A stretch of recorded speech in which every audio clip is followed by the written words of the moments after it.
Hello friends, my name is Michelle, and you don't know me yet, so let me introduce myself very briefly. I am 25 years old, I live in Slovakia, which is essentially right in the middle of Europe, which would, of course, explain the accent.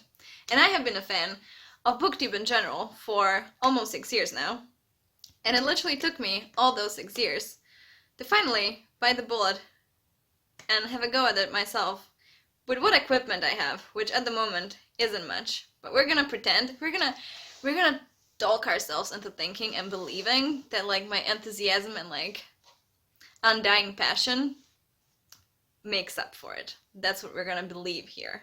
At least for now. That's what we're gonna believe. That's what we're choosing to believe. Today, we're gonna do the Media Book Freakout tag.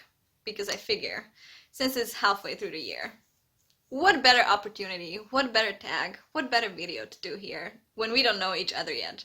Because through this tag, you can figure out that I'm a huge mess, which of course alienates audiences because do I read YA? Yes. Do I read adult? Yes. Do I read all across the genres? Also yes. So like, I'm catering to all the other messes out there in this world, in this universe. Let's also believe that, okay? First question, of course, is what's the best book you've read so far this year? And for me, that would be undoubtedly The Priory of the Orange Tree by Samantha Shannon. Now, am I someone who reads fantasy that much? Not really, to be fair. Am I someone who enjoys tomes as much? Not really, to be fair. I'm really surprised that I enjoyed this as much as I did, but I loved the world building. I loved the characters. I loved the plot. The ending was a little meh for me. It wasn't up to standard after the first 700 pages that I read. But that being said, I don't think I have enjoyed a novel as much as I did this year, which is why it takes the cake for me. Like, are there books that are bigger literary achievements? Absolutely, I think. But regardless of that, this is also a huge achievement, not just because of its size, but also because of the beautiful, broad, diverse world that was created in this novel. And I honestly enjoyed reading every single page at the end of the day, so I don't see why it shouldn't be the top book I read this year so far for me. The second question is the best sequel you read so far this year, and I'm very sad to say that I don't actually have an answer for this. It's not because I didn't read any sequels, but the only ones I've read I didn't actually like pretty much at all. Because essentially the only series that I read more than one book of this year was the, what is it even called? The Grisha trilogy, the original one by Lee Bardugo, which is like Shadow and Bone, Runa Rising, and something. Siege and Storm, yes. Those are titles. And I'm sad to say that I enjoyed the first one very much, but then the other two, I pretty much despised. So, given that those are the only sequels I have read so far this year, I can't say that I have a favorite or the best one because, in my opinion, both were absolute shit, and that's just what I think. So, there's that, I guess. Question number 3 is, what's a new release that you haven't read yet? And I'm actually very proud to say that there are none that I haven't read yet. I've been very good about keeping up with newer releases this year. I actually made it one of my reading goals for this year to read any new releases that I want in the month that they come out. Otherwise, there's no point because I will never catch up, as I have learned in the past few years. So I have actually been very consistent with that and reading sometimes even stuff that I didn't want to read that much, but just to like be up on what's being released and such because I kind of like being in a loop on that. And I've been very good about that this year. I have read consistently 2 to 3 books every month as far as new releases go. So that's a proud moment for me to say that there are actually no new releases that I haven't read yet. I have been catching up on everything. Everything's fine.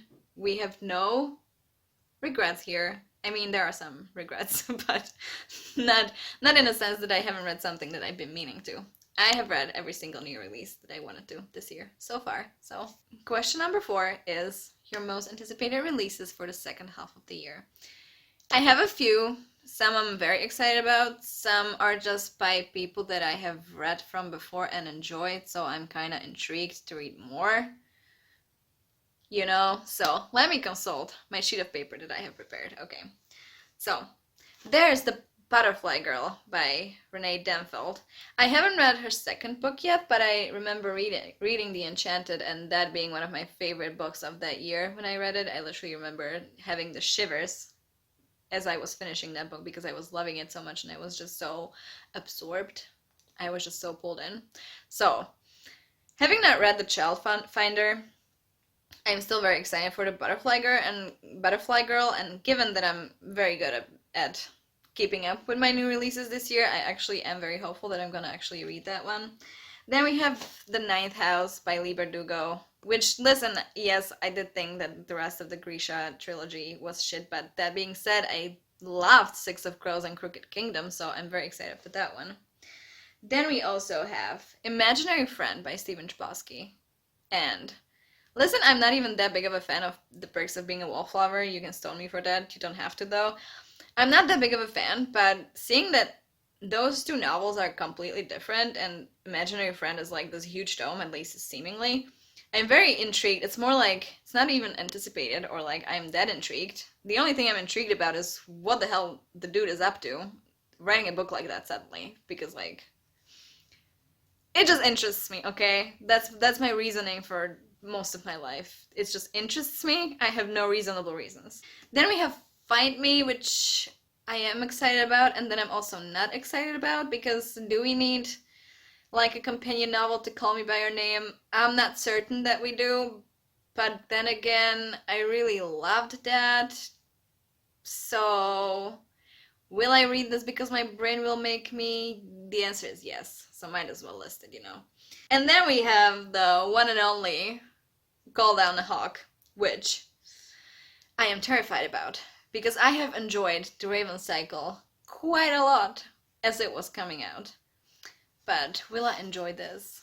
We don't know the answer to that, and we are very scared to find out. But we are gonna find out, essentially, so wish me luck, essentially.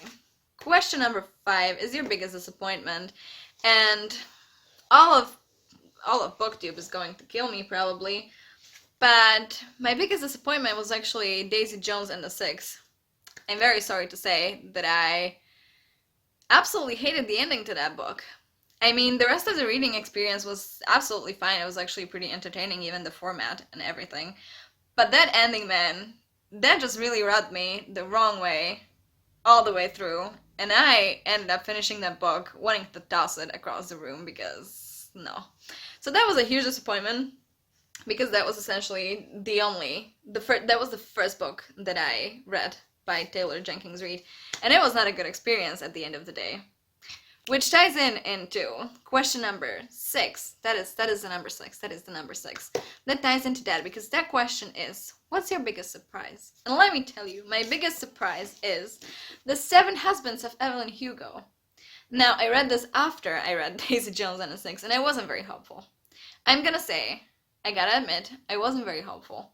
I have had this book on my shelves for quite some time, and after finishing Daisy Jones and the Six, I wasn't that eager to read this. But then came the day and I was like, it's a floppy cover. Let me just splurge. Let me just go into this. Try to forget my previous experience and read this. And what a good choice that was. This was actually another very enjoyable read for me.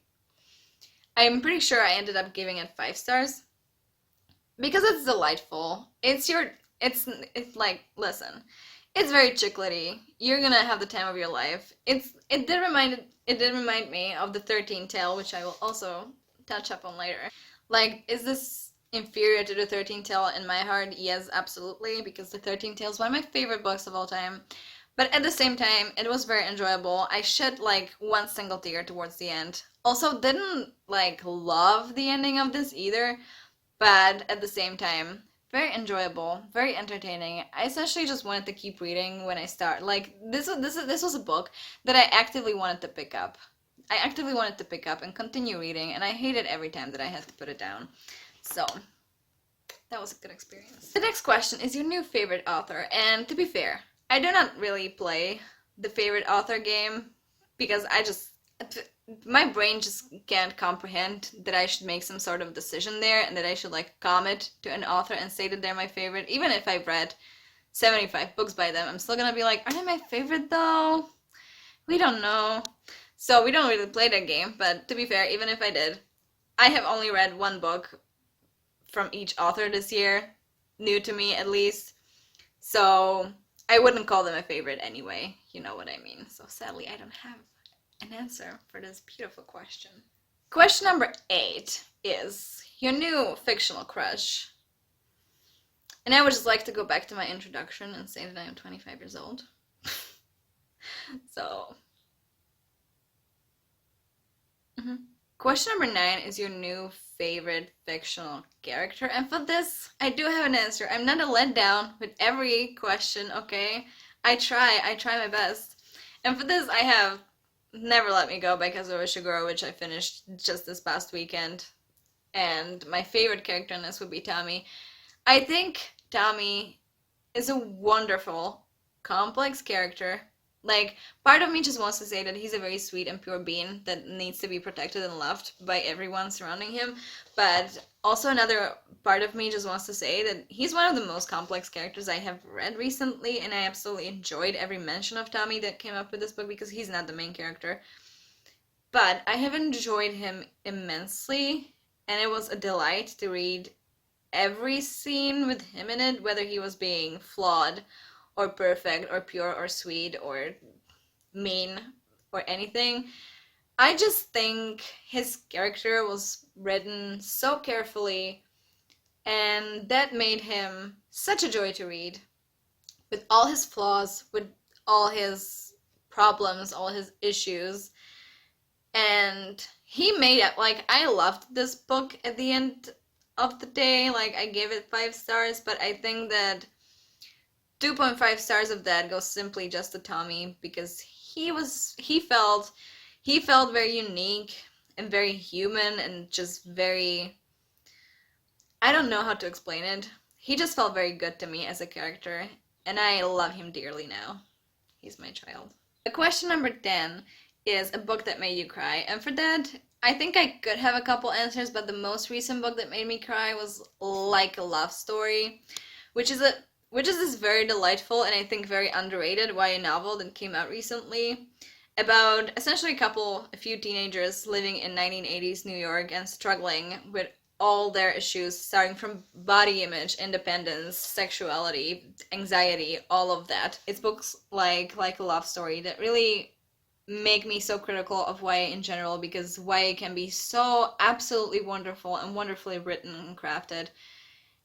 And this book was honestly one of the best reading experiences I have had this year so far.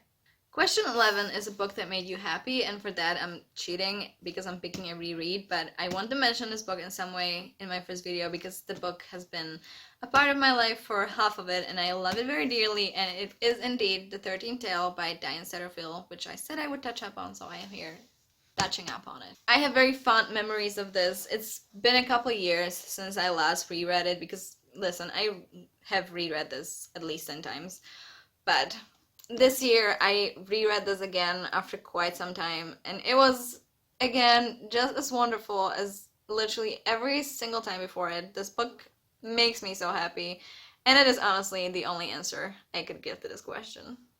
Editing Michelle here.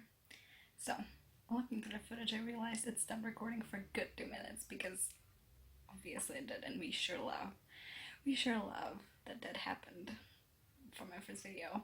I mean, who wouldn't love that? So anyway, the question that it skipped was, what's the most beautiful book that you have bought this year so far? And I chose this edition of Walden by Henry Thoreau. It's a Czech edition because, if you don't know, Slovak and Czech are pretty similar languages, so I can read in Czech, no problem. And this is without a doubt the most beautiful book I have purchased this year. It has a beautiful cover all the way around. This is beautiful. This is also pretty stellar, if you ask me. Also, this is cute as heck.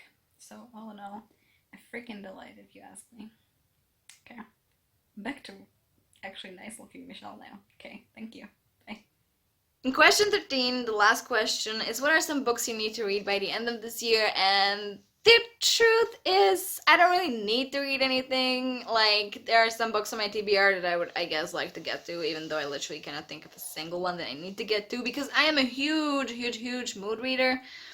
So, picking any kind of yearly TBR is absolutely useless for me because I cannot follow it one bit. They are my books, they are my shelves. I can read them whenever I please. So, nothing of import here.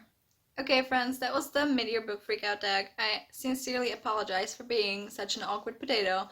I am myself keeping my fingers crossed that that will get better with time. But, you know, first times, they are always awkward, and you know that that's true. So, that was that. It was my pleasure. Maybe I will even upload this. We never know. It was my pleasure. It's nice to meet you. I hope you decided to maybe subscribe, maybe give me a thumbs up. We don't know, maybe comment. I have zero expectations here. I'm just like trying my best here. Thank you again, and I will see you soon. In true Ellen Ripley fashion, I am for now signing off.